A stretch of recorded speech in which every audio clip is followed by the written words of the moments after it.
Hey, have you bought a new book for your bookshelf?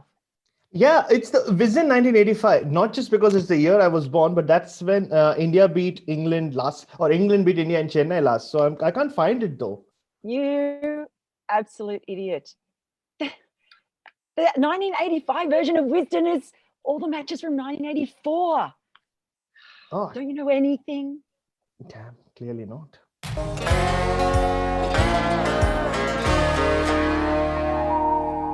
Hello and welcome to the good, the bad, and the ridiculous. At the end of day 5, the end of the first test, a famous win for England over India. Bharat looks a bit concerned, but we'll see how he's looking by the end of this show.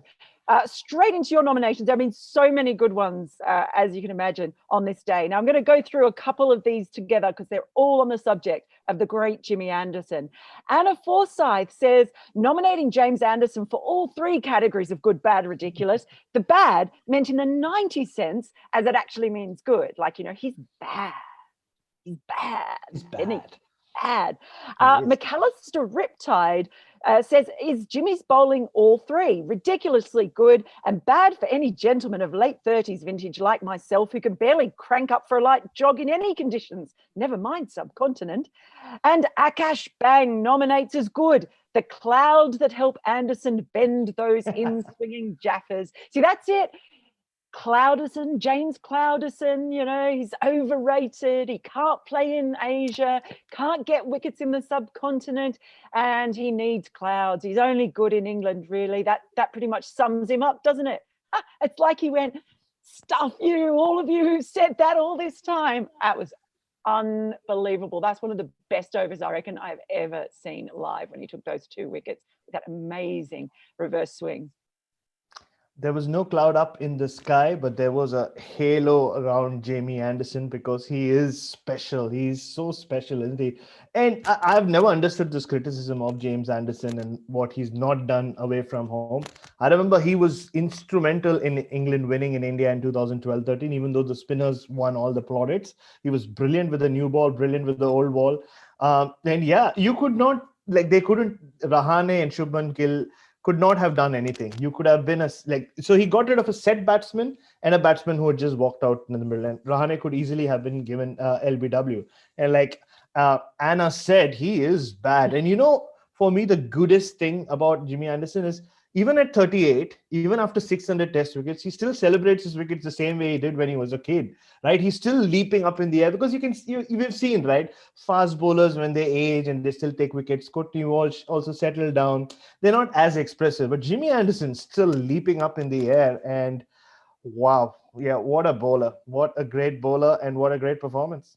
Absolutely. And he keeps getting better. I was seeing his career broken down into stages, and it's like he's getting better as he's getting older. He really is the cliche of the fine wine. So is his hair, by the way. Oh, he's like this to everyone. Kushagra Verma nominates ridiculous. How good Shubman Gill looks every time he comes out to bat, but still hasn't got 100 to his name. You could almost say, I know Virat Kohli was out there, but you could almost put a case for him being the best looking batter in the India side. I'm not talking about looks. I'm not saying he's not. I'm not saying he's ugly. No, I'm not saying that. You know what I mean? He just looks. Well, calm down. He's a good looking batsman. It's a good looking batsman. Yes, you know what I mean though, right? People take this the wrong way. But again, he did. I just think he's incredibly exciting as a find for India. We've saw him doing it away here in Australia in Australian conditions, and now continuing that at home. Look, yes, it wasn't enough to win the test, obviously, but for someone who's just new to this whole test cricket caper, he's actually making it look fairly easy a lot of the time. And I've had this tweet ready for the last 3 days, which I thought Shubman Gill will make 100 in this test match. And I wanted Ajit Agarkar and Deep Das Gupta to be on air because both of them got just 1 test 100 each. Both of those came against England, one at Lord's, of course, famously, Ajit Agarkar. And it just didn't happen. I thought today was the day, just the way he was playing and the way the English spinners started off, especially Bess. I thought Gill would reach 100 before lunch, the way he was batting. And then Jimmy Anderson, of course, happened to him. But yeah, he's looked like he's been doing this for a long time, hasn't he? He looks so comfortable. And here, Virat Kohli, first time him and Virat Kohli played together. Virat Kohli seemed very amused by him, so must be a funny guy as well. So on the field, in the dressing room, and Virat Kohli looked very impressed with the way he was batting today. But unfortunately, like I said, Jimmy Anderson, Jimmy Anderson, Jimmy Anderson. Broken Cricket Dream blog nominates for ridiculous the consistency of Dom Bess at 1.3 full tosses in a row to Virat Kohli. No better tribute to Glenn McGrath's 50th birthday than bowling consistent line and length. Very good. I like that. Happy birthday, Glenn McGrath. Came from just up the road here.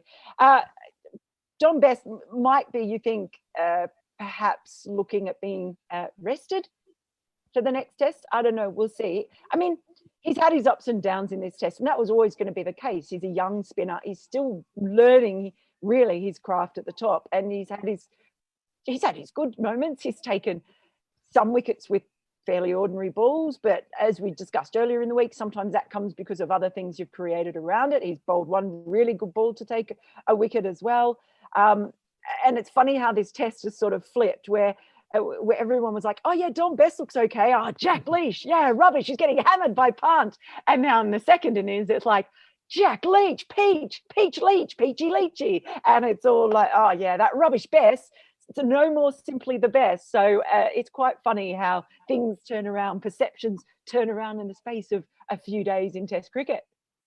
I didn't realize England had two spinners who were so pun-worthy, Mel. Yeah, but yeah, you did a pretty good job with it. And in years to come, I think Dom Bess will remember his first outing in India as the time he dismissed Virat Kohli, Cheteshwar Pujara, and Ajinkya Rahane in his first ever first ever innings on Indian soil, rather than the three full tosses he bowled today. For me, the funniest was when they showed Jitan Patel, the poor spin coach that England have after the third full toss. He didn't know where to look. Yeah, when catches get dropped, it's always the fielding coach. R. Sridhar, we saw in the first innings when Rohit Sharma dropped the catch.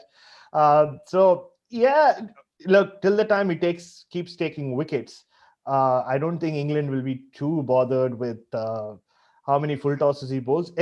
Generally, you expect a finger spinner to be consistent, and it's generally the wrist spinner. Stuart McGill, for example, would bowl short balls, would bowl full tosses, but then Ashwin actually overtook him, right, in terms of the best strike rate for a spinner with over 200 wickets. So I don't think England will be too worried about the full tosses till the time they make 500 on the board, and till the time he gets Pujara, Rahane, Virat Kohli out in one innings. Yash Sunil Runwal nominates as good England preparation before coming to India. Going to Sri Lanka was a masterstroke. We talked about this beforehand, didn't we? Before the series, in a video that didn't quite make it to air. But technical problems. But that was something that we talked about. The fact that England really, in some ways, had a better preparation for this Test series, if you think about the way they prepared. And Jack Leach, speaking after the Test finished, actually said that he hadn't played cricket for a long time. And so playing those two tests in Sri Lanka, not only was it just your conditions as far as the ball and the pitch and everything else, but just getting used to the heat and long hours, long days in the sun. So yeah, in the end, I think that was incredibly good preparation for England. And in a way, one of the reasons why he thought that they really had to win this first test, because this might have been their best chance to win a test. And I still think the video we recorded before the game was the best ever. I mean, it's one of those hidden gems that the world will never get to see. But what can I say? They're the ones missing out. But there were two things we spoke about.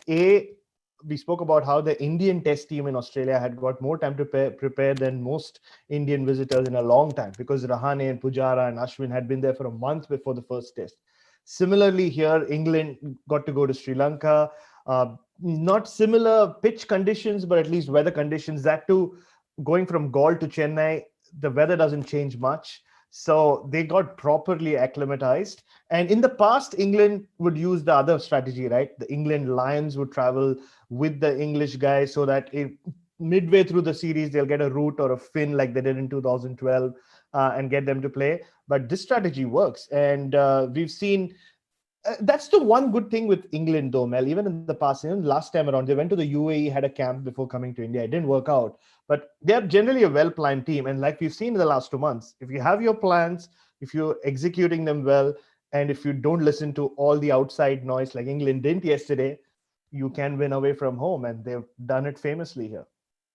Sankalp Kulkarni nominates as bad, a bad loss after the Gabba triumph, Virat Kohli's fourth consecutive test loss as a captain. I knew that was coming. I sometimes, I know you've been saying Indian cricket, there's always a high and then there's a big low.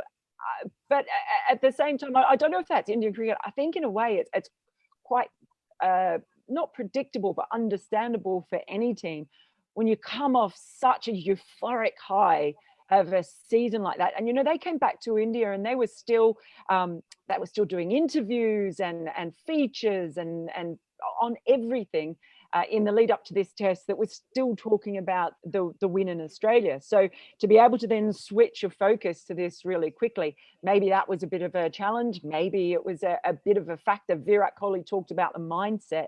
Well, maybe the mindset is also, where your focus is too. So look, maybe that was part of it. But if this isn't, let's just put this in perspective. They have lost at home only the second time since that 2012 series, but it ain't 36 all out.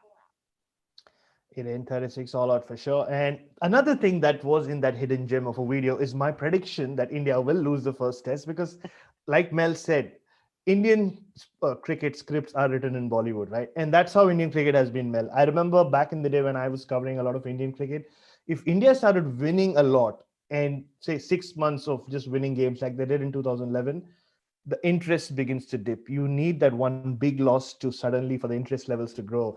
That's how Indian lives are. I mean, we like drama, man. We don't like, all these superhero movies. We don't make too many in India for good reason. So the ups and downs were to happen. And of course, this narrative had to come around, right?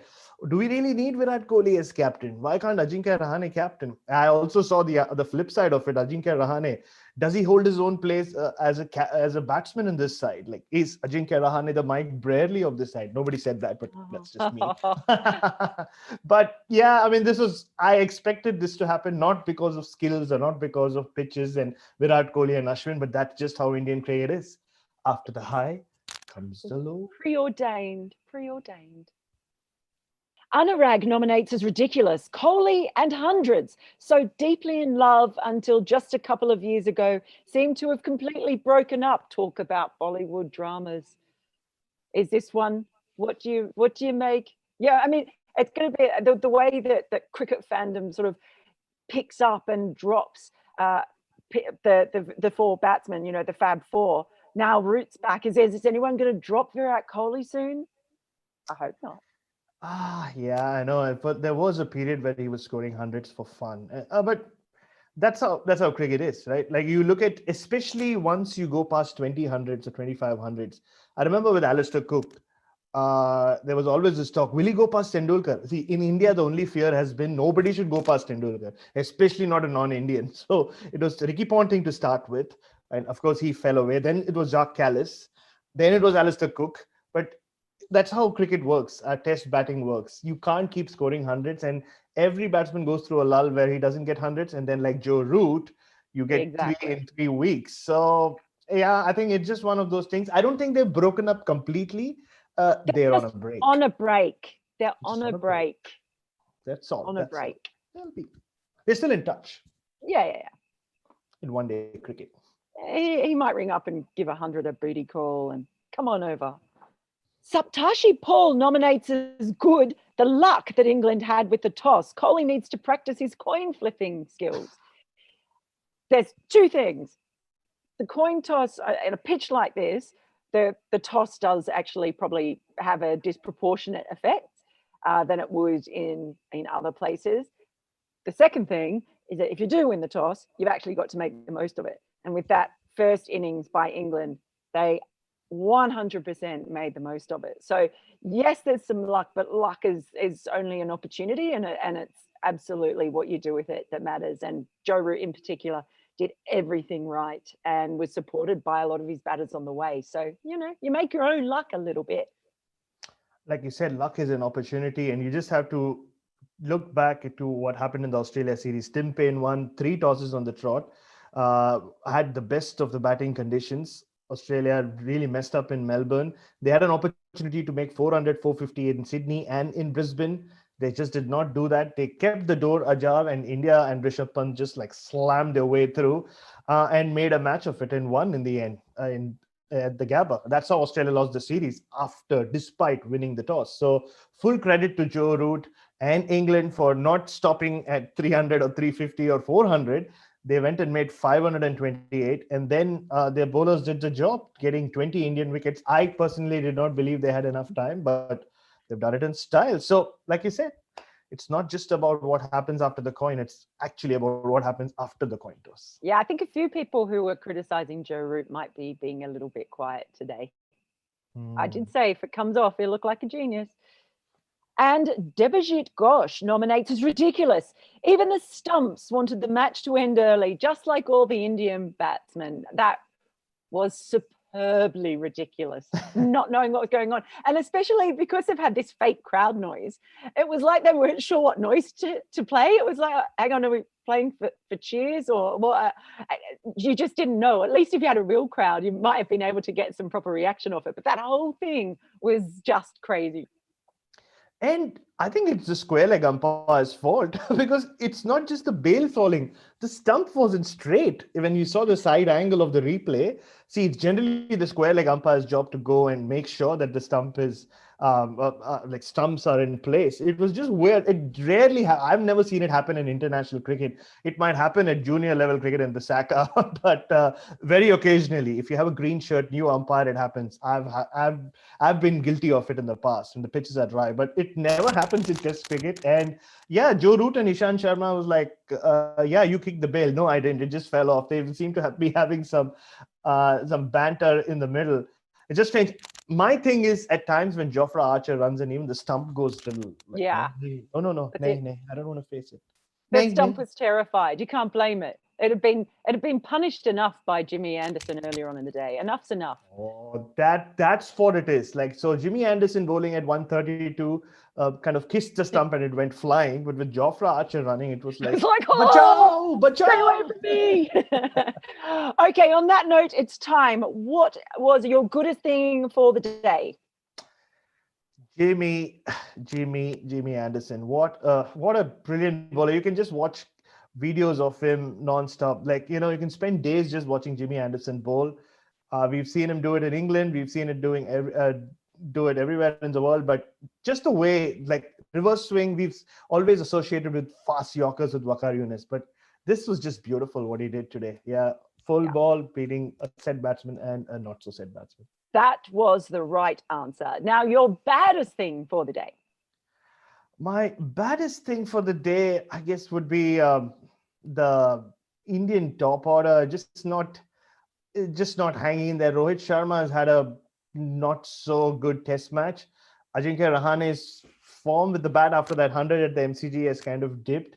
So I expected a little more fight from them, but to lose before the tea break is not so good in India. But and the pitch played some tricks, but it wasn't an unplayable pitch. So I think India's lack of what's the word generally they go for? Lack of application, I think, is the best thing for the day. Lack of application, top order. And your ridiculousest thing for the day.